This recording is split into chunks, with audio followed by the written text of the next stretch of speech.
So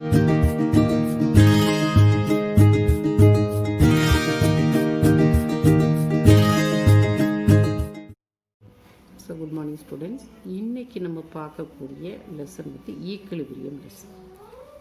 அதாவது நம்ம வந்து ஃபஸ்ட் வால்யூம் ஃபுல்லாக கம்ப்ளீட் பண்ணியாச்சு. ஃபஸ்ட் வால்யூமில் உள்ள 7 லெசனையும் நம்ம முடிச்சிட்டோம். இது செகண்ட் வால்யூமில் ஃபஸ்ட் லெசன் நம்ம ஆரம்பிக்கிறோம். Second volume. ஸோ நீங்கள் வந்து செகண்ட் வால்யூம் கட்டாயம் வாங்கிக்கோங்க. அப்போ தான் உங்களுக்கு வந்து இதை ஃபாலோ பண்ண முடியும். செகண்ட் வால்யூமில் ஃபஸ்ட் லெசன் ஈக்குலிபிரியம். ஈக்குலிபிரியம்னா என்ன அப்படின்னு பார்ப்போம். இப்போ ஒரு சின்ன எக்ஸாம்பிள் நம்ம வந்து வச்சு நம்ம ப்ராக்டிக்கலாக அதை யோசனை பண்ணுவோம். இப்போ உங்களுக்குள்ளே ஸ்கூலில் வந்து ஒரு சின்ன காம்படிஷன் வைக்கிறாங்க, டக் ஆஃப் வார். அப்போ என்ன பண்ணுவீங்க, ஒரு ரோப் இருக்கும். இந்த சைடில் லெஃப்ட் சைடில் ஒரு டீம் நிற்பீங்க, ரைட் சைடில் ஒரு டீம் நிற்பீங்க. அந்த ரோப்பை வந்து 2 சைட்லேயும் நீங்கள் என்ன செய்வாங்க, 2 டீமும் அவங்கவுங்க சைடில் அதை வந்து இழுப்பாங்க. அப்போ இழுக்கும்போது சம்டைம்ஸ் அந்த ரோப் வந்து எந்த சைடுமே மூவ் ஆகாமல் அப்படி வந்து ஒன்று போல் இருக்கிற மாதிரி இருக்கும். அப்படின்னா என்ன அர்த்தம், 2 ஆப்போசிங் ஃபோர்ஸும் ஒன்று போல் இருக்கணும். இந்த ஸ்டேஜுக்கு பேர் தான் ஈக்குலிபிரியம் ஸ்டேஜ்னு சொல்லுவோம். இந்த ஸ்டேஜுக்கு என்ன பேர், ஈக்குலிபிரியம் ஸ்டேஜ். இப்போது நம்ம வந்து இதை நம்ம சப்ஜெக்டை வச்சு பார்ப்போம். இப்போது ரியாக்ஷன்ஸை வந்து 2ஆக கிளாஸிஃபை பண்ணுறோம். ஒன்று வந்து என்னது, ரிவர்சிபிள் ரியாக்ஷன், இன்னொன்று வந்து இர்ரிவர்சிபிள் ரியாக்ஷன். இர்ரிவர்சிபிள் ரியாக்ஷன்னா அதில் reactants that are directly converts into the product. Once ப்ராடக்டாக மாறிடுது அப்படின்னா நம்ம அந்த ப்ராடக்டை திரும்ப என்ன செய்ய முடியாது, ரியாக்டன்ஸை கன்வெர்ட் பண்ண முடியாது. அந்த ப்ராசஸ்க்கு பேர் தான் irreversible reactions. Certain reactions are what?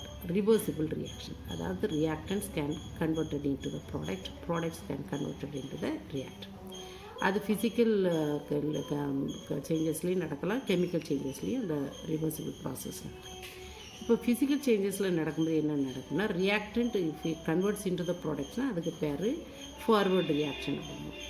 இப்போ product converts into the reactant அப்படின்னா அது பேக்வர்ட் ரியாக்ஷன்.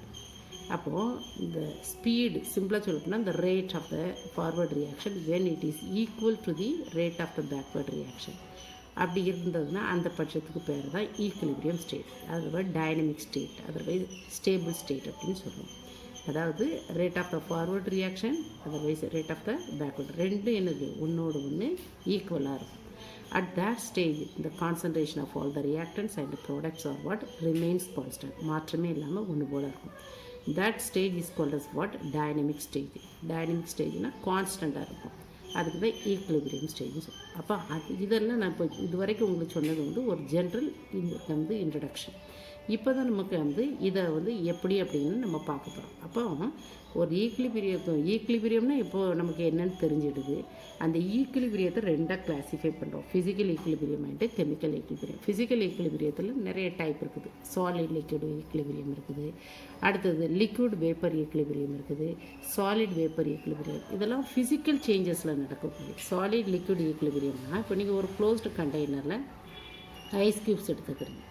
அதை கொஞ்சம் வந்து நீங்கள் வந்து ஃப்ரீசர்லேருந்து வெளியில் எடுத்து ரூம் டெம்பரேச்சருக்கு கொண்டு வந்துட்டீங்க அப்படின்னா வந்து ஒரு 1 hour 2 hours அது என்னாகும், ஈவன் த ஐஸ் க்யூப்ஸ், அந்த க்ளோஸ்ட் கண்டெய்னரில் ice cubes it converts into what, liquid form. அப்போ solid form of the ice வந்து என்னது, தட் எல்லாமே வாட்டர் தான். அது water can exist in solid form, liquid form as well as what the vapour form. Solid ஃபார்மில் இருக்கக்கூடிய ice வந்து இப்போ என்ன தான் மாறிடுது, so that converts into what, liquid form of water. அப்போது there is an equilibrium existing between the solid form of ice as well as what, liquid form of water. அது எப்போ நடக்கும் அப்படின்னு பார்த்தோம் அப்படின்னா, அதாவது rate of melting of ice. அதாவது மெல்ட்டிங்னா எது சொல்லுவோம், இப்போ ஐஸ் க்யூப்ஸ் மெல்ட் ஆகுது அப்படின்னா அதுக்கு பேர் மெல்ட்டிங் ஆஃப் ஐஸ்ன்னு சொல்லுவோம். அதே மாதிரி அடுத்தது என்னது, ரேட் ஆஃப் வந்து ஃப்ரீசிங் ஆஃப் வாட்டர். அதாவது வாட்டர் ஃப்ரீஸ் ஆகுதுன்னா அதுக்கு பேர் என்ன பேர், ஃப்ரீசிங் அப்படின்னு சொல்லுவோம். அப்போ இந்த 2 ப்ராசஸும் எப்போ வந்து ஒன்று போல் நடக்கணும், அந்த 2ஓட ரேட் இது ரேட்னா எனக்கு இந்த ஸ்பீடு, அந்த அதுக்கு பேர் தான் என்ன பேர், equilibrium state for the solid liquid equilibrium. அப்போ அதுதான் இங்கே ஈக்குவேஷன் கொடுத்தாங்க. Water that is in the solid form that converts into what, liquid form of water. அப்போ இதுக்கு reversible sign கொடுத்துருக்கோம். அதாவது the solid form of water can convert into liquid form of water. Liquid form of water can be converted into solid form of water. அப்போ அது ரெண்டுக்கு இடையில் எந்த equilibrium stage இருக்கோ அதுக்கு பேர் தான் என்ன பேர், சாலிட் லிக்விட் ஈக்குலிபிரியம். ஜென்ரலி இந்த ஐஸ் க்யூப்ஸை வந்து நம்ம என்ன செய்வோம் அப்படின்னா, when it is placed in the thermal flask at 273 Kelvin and 1 atmospheric pressure வச்சோம்னா இந்த ப்ராசஸ் நடக்கும். சரியா? அதாவது இந்த மாஸ் ஆஃப் த ஐஸ் வந்து மாறவே மாறாது. ஒன்லி அதில் வந்து கெமிக்கல் சேஞ்சஸில் நடக்காது, ஃபிசிக்கல் சேஞ்சஸ் மட்டும் நடக்கும். அதாவது solid form converts into liquid form, liquid அப்போ வந்து liquid form converts into solid form உள்ளது. அடுத்தது liquid vapour equilibrium. Liquid vapour equilibrium அப்படின்னா இப்போது ஃபார் எக்ஸாம்பிள் வாட்டர் வந்து நம்ம வந்து ஒரு 373 கெல்வினுக்கு அதை 1 அட்மாஸ்பியரிக் ப்ரெஷருக்கு அதை இந்த க்ளோஸ்டு வெசல் எடுத்து ஹீட் பண்ணும்போது வாட்டர் வந்து, அதாவது க்ளோஸ்டு கண்டெய்னரில் தான் எடுக்கணும். நீங்கள் வந்து ஓப்பன் கண்டெய்னரில் எடுத்திங்கன்னா இந்த ஈக்குலிபிரியம் டஸ் நாட் அட்டைன்ட். சரியா? அப்போ நம்ம வந்து அந்த solid form of liquid form of water வந்து ஸ்லோவாக என்ன ஆகுது, இப்போ நம்ம நார்மலாக தண்ணி எடுத்து ஒரு பானையில் வச்சு நல்லா கொதிக்க வச்சோம் அப்படின்னா கொஞ்சம் நேரத்தில் அது என்ன ஆகும், கொதிக்க ஆரம்பிக்குன்னா அந்த பாயிலிங் டெம்பரேச்சரை ரீச் ஆகிடுதுன்னு அர்த்தம். அதான் 100 டிகிரி செல்சியஸை அட்டைன் பண்ணிடுதுன்னு அர்த்தம். அந்த 100 டிகிரி செல்சியஸை தான் இங்கே 373 கெல்வின் கொடுத்துருக்காங்க. சரியா? கெல்வினில் கொடுத்துருக்காங்க. So at that stage what will be happen, இந்த லிக்விட் ஃபார்ம் ஆஃப் வாட்டர் அதோட கான்சன்ட்ரேஷனும் அதாவது வேப்பர் ஃபார்ம் ஆஃப் வாட்டரோட கான்சன்ட்ரேஷன் ஒன்று போல் இருக்கும். அதாவது இந்த rate of the evaporation is equal to what, rate of condensation. இங்கே வந்து கண்டென்சேஷன் எதை ரெப்ரசன்ட் பண்ணுது, கண்டென்சேஷன் என்னது, vapour condensed into liquid form, அதுதான் கண்டென்சேஷன் ப்ராசஸ். சரியா? இந்த ஈக்குலிபிரியத்துக்கு பேர் லிக்விட் வேப்பர் ஈக்குலிபிரியம். அதுக்கு அடுத்தது solid vapour equilibrium. Solid vapour equilibrium அப்படின்னா இப்போ வந்து நம்ம ஒரு சாலிட் ஃபார்ம் ஆஃப் அயோடின் எடுத்துப்போம், அதை க்ளோஸ்டு கண்டெய்னரில் ஹீட் பண்ணுறோம் அப்படின்னா, so that is what converted into gaseous form of iodine. எல்லாருக்கும் வந்து இது என்னது, solid directly converts into the vapour form, லிக்விடாக மாறாமல் வேப்பரும். அப்போ இதுக்கு என்ன ப்ராசஸ், த ப்ராசஸ்க்கு பேர் சப்ளிமேஷன் சொல்லுவோம். சப்ளிமேஷன் என்னது, the process in which the solid form of the substance directly converts into the vapour form. அப்போ இந்த எக்ஸிஸ்டன்ஸ், அதாவது கேம்பர்னால் என்னது, நம்ம கற்பூரம் எடுத்துக்கிடலாம். கற்பூரத்தை நம்ம எடுத்து நம்ம வந்து அதை வந்து பேர்ன் பண்ணோம்னா that directly converts into what, gaseous form. அப்போ இந்த ரெண்டுக்கு இடையில் கூட நடக்கக்கூடிய ஈக்குலிபிரியத்துக்கு பேர் தான் என்ன பேர், சாலிட் வேப்பர் ஈக்குலிபிரியம். சரியா? அடுத்தது நம்ம நெக்ஸ்ட்டு பார்க்கக்கூடியது சாலிட் இன் லிக்விட்ஸில் எப்படி இந்த இது இருக்கும். இப்போ ஃபார் எக்ஸாம்பிள் கொஞ்சம் சுகர் எடுத்து அது சாலிட் ஃபார்மில் இருக்குது, அதை வாட்டரில் டிசால்வ் பண்ணிகிட்டே இருக்குது. இப்போ 1 லிட்டர் வாட்டர் எடுத்து அதில் வந்து கொஞ்சம் கொஞ்சமாக சுகரை ஆட் பண்ணிகிட்டே வரும். சுகர் வந்து ஆட் பண்ண அதை டிசால்வ்.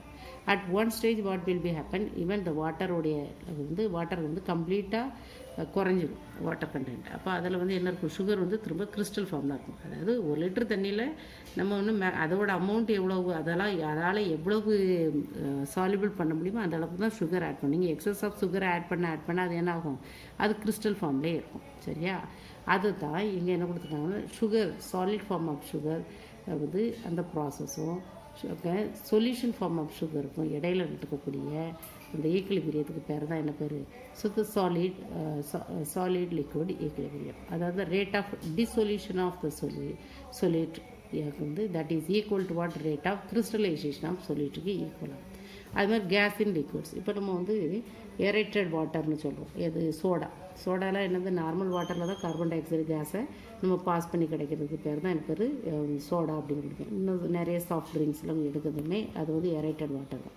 அப்போ அதில் கார்பன் டை ஆக்சைடு ஃபஸ்ட்டு என்ன ஃபார்மில் இருக்குது, கேசியஸ் ஃபார்மில் இருக்குது. இப்போ அது கார்பன் டை ஆக்சைடு நம்ம வாட்டரில் வந்து பாஸ் பண்ணும்போது அது சால்யூபிள் ஆகும். அப்போ இந்த ரெண்டுக்கு இடையில் நடக்கக்கூடிய ஒரு ஈக்குலிபிரியம் ஸ்டேஜுக்கு பேர் தான் என்ன பேர், the case in liquids equilibrium. சரியா? இப்போ இது வரைக்கும் நம்ம பார்த்தது எல்லாமே ஃபிசிக்கல் ஈக்குலிபிரியத்தை பற்றி பார்த்தோம். இப்போ நம்ம பார்க்கக்கூடியது கெமிக்கல் ஈக்குலிபிரியம்னு பார்ப்போம். இந்த chemical equilibrium it takes place only in the reversible reaction, not in the irreversible reaction. இந்த கான்செப்டை நீங்கள் ஃபஸ்ட்டு ஞாபகம் வச்சுக்கிடணும். அதாவது இந்த chemical equilibrium it exist only, otherwise it occurs only in the reversible reactions, not in the irreversible process. அப்போ reversible reactions இப்போ நான் சொல்கிறேன். For example hydrogen and iodine it combined with one another to form hydrogen iodide. Even hydrogen iodide dissociated to form what hydrogen and iodine. அப்போ இது forward ரியாக்ஷனும் இருக்குது, backward reaction இருக்குது. Forward reaction என்னது, reactance converts into the product is what forward reaction. அதுபோல் rate of forward reaction தனியாக இருக்கும். அதுமாதிரி backward reaction இந்த ப்ராடக்ட் கன்வெர்ட்ஸ் இன்டு த ரியாக்டன், அது பேக்வர்ட் ரியாக்ஷன். அப்போ the stage at which the forward reaction is equal to the backward reaction is called as what? That is called as the equilibrium stage. The equilibrium stage வந்து dynamic in nature. Dynamic in nature na at that stage the rate of forward reaction is equal to the backward reaction. இல்லைன்னா rate of forward process is equal to the backward process. ஏன் இதை டைனமிக்னு சொன்னால் இது endless process. அதாவது reactant can converts into the product, products can converts into the reactant, the concentration of the reactants and the concentration of the products are remains constant. அதனால் இதை நம்ம என்ன சொல்லுவோம், டைனமிக் இன் நேச்சர்னு சொல்லுவோம். Why chemical equilibrium are dynamic in நேச்சர்னு இது ஒரு important 2 mark question. Why chemical equilibrium are dynamic in நேச்சர்னு you have to write. So at the equilibrium occurs in the chemical reactions. At that stage the concentration of the reactants and the concentration of the products are remains constant and the rate of forward reaction is equal to rate of backward reaction, and the reactant can converts into the products can converts into the reactant. So the process is what, endless, therefore it is what considered as what dynamic in nature அப்படின்னு எழுதும். சரியா? அப்போ அதுக்கு ஒரு example தான் கொடுத்துருக்காங்க. நான் சொன்ன எக்ஸாம்பிள் தான், hydrogen reacts with iodine to form out hydrogen iodide. அப்போ இந்த ஹைட்ரஜன் அயோடைனும் வந்து ஹைட்ரஜன் அயோடைடாக மாறுறதுக்கு பேர் என்ன பேர் அப்படின்னா that is the forward reaction. Backward ரியாக்ஷனாக hydrogen iodide decomposes to form hydrogen and iodine அப்படின்னா அது பேக்வேர்ட் ரியாக்ஷன். இப்போது இதை 2 டைப்பாக பிரிக்கிறோம், homogeneous and heterogeneous equilibrium reaction. Homogeneous equilibrium ரியாக்ஷன்னா எந்த கெமிக்கல் ரியாக்ஷன்ஸில் reactants and products even the catalyst, அதில் கேட்டலிஸ்ட் யூஸ் ஆனதுன்னா அந்த கேட்டலிஸ்ட் எல்லாமே சேம் ஃபிசிக்கல் ஃபேஸில் இருக்கும். இப்போது hydrogen reacts with iodine to form hydrogen iodine. இதில் ஹைட்ரஜன் அயோடின் எல்லாம் ரியாக்டட் ப்ராடக்ட்ஸ் எல்லாமே என்ன ஸ்டேட்டில் இருக்குது, வேப்பர் ஃபார்மில் இருக்குது. அப்படி இருந்ததுன்னா அதுக்கு பேர் ஹோமோஜினியஸ் ஈக்குலிபிரியம். அந்த ரியாக்ஷன்ஸ்க்கு பேர் homogeneous equilibrium reaction. Because it is what reversible reaction. இதில் ஈக்குலிபிரியம் அட்டைன் ஆனதுன்னா ஹோமோஜினியஸ் ஈக்குலிபிரியம் ரியாக்ஷன்ஸ் சொல்லுவோம். அப்போ ஹெட்ரோஜினியஸ் ஈக்குலிபிரியம் ரியாக்ஷன்ஸ்னால் என்ன அப்படின்னு பார்க்குறோம். இப்போ homogeneous equilibrium reaction some more example also given. One more example, what is that is the ester, அதாவது ஹைட்ராலிசிஸ் ஆஃப் எஸ்டர். எஸ்டருங்கிறது இது மெத்தில் அசிட்டேட். இதை வாட்டர் கூட ஹைட்ராலிசிஸ் பண்ணும்போது that gives what, that decomposes to form carboxylic acid, அதாவது acetic ஆசிடையும் மெத்தனாலையும் கொடுக்கும். எல்லாமே இதில் என்ன இருக்குன்னா லிக்விட் ஸ்டேட்டில் வரும். சரியா? therefore this is another one example. உங்களுக்கு எது ஈஸியாக இருக்கோ அது நீங்கள் எக்ஸாம்பிள் கேட்கலாம். டெஃபினேஷன் மட்டும் கரெக்டாக இருக்கும். Heterogeneous equilibrium. But just now I told you homogeneous equilibrium reactions are the reversible reaction in which the reactants and the products are existing in the same physical state அப்படின்னு சொல்லுவோம். அப்போ எந்த reversible ரியாக்ஷன்ஸில் reactants and products even the catalyst are existing in different physical state that are called as for the heterogeneous equilibrium reactions. அப்போ அதுக்கு examples தான் இங்கே கொடுத்துருக்காங்க. Water liquid ஃபார்மாக இருக்கக்கூடிய வாட்டர் கேஸியஸ் ஃபார்மாக மாறுது. But that is a reversible reaction. Calcium carbonate, solid form of limestone. Calcium carbonate, limestone. So that on decomposition it gives what, calcium oxide and carbon dioxide. Calcium oxide, of course, whatever it is obtained, that is solid in form. Carbon dioxide, gaseous form. சரியா? அப்போது இந்த மாதிரி அதாவது different physical ஸ்டேட்டில் இருந்தது அப்படின்னா அந்த chemical ரியாக்ஷன்ஸ்க்கு பேர் என்ன பேர், இது ஹெட்ரோஜினியஸ்க்கு வந்து chemical equilibrium reactions. சரியா? இப்போ how do you define the rate of the reaction? இப்போ இந்த நம்ம இப்போ இது வரைக்கும் பார்த்துட்டோம். அதாவது எது ஃபார்வர்ட் ரியாக்ஷன் என்ன, பேக்வர்ட் ரியாக்ஷன் என்ன, அப்புறம் why chemical equilibrium reactions are dynamic in நேச்சர்னு பார்ப்போம். அப்போ ரேட் ஆஃப் த ரியாக்ஷன் எல்லாத்துலேயுமே நம்ம ஒரு வேர்டு யூஸ் பண்ணுறோம். Rate of the forward reaction should be equal to the rate of the backward reaction at equilibrium ஸ்டேஜ்னு சொல்கிறோம். அப்போ அந்த ரேட் எப்படி டிஃபைன் பண்ணுவீங்க? So rate at any instant, the rate of the chemical reaction at a given temperature is directly proportional to the product of their active masses of the reactants. சரியா. Rate is directly proportional to the ரியாக்டண்டோட active masses. Active மாசஸை வந்து இங்கே என்ன கொடுத்துருக்குறாங்க, that is represented by எக்ஸ்னு. Active மாசஸ்னால் என்ன, அடுத்தது active masses are that. How do you calculate the active? N by V mole per decimeter cube or mole per liter. M என்னது mass of the substance, V என்னது, N number of moles of the substance, V என்னது volume of the substance.